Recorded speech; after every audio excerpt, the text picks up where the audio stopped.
ఆరోగ్యం కావాలి అంటే ఎవరైనా ఎవరిని ఉపాసన చెయ్యమని చెప్తారు అంటే సూర్యనారాయణమూర్తిని ఉపాసన చెయ్యండి అంటారు. ఇప్పటికీ పిల్లల దగ్గర నుంచి పెద్దల వరకు సూర్య నమస్కారాలు చేస్తారు.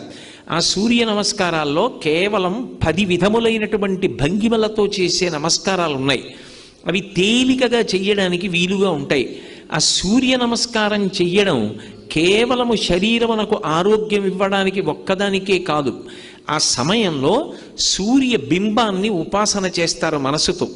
ఆ ఉపాసన చేసిన కారణం చేత దృష్టి నిలబెట్టడం కూడా అలవాటు అవుతుంది. దృష్టిని కేంద్రీకరించడం, ఒక విషయాన్ని పరిశీలిస్తున్నప్పుడు, ఒక విషయాన్ని చదువుతున్నప్పుడు, ఒక విషయాన్ని వ్రాస్తున్నప్పుడు దృష్టిని దాని మీదే కేంద్రీకరించగలిగినటువంటి శక్తి దేని వలన ఉత్పన్నమవుతుంది అంటే కేవలముగా ఆ సూర్య నమస్కారముల యందు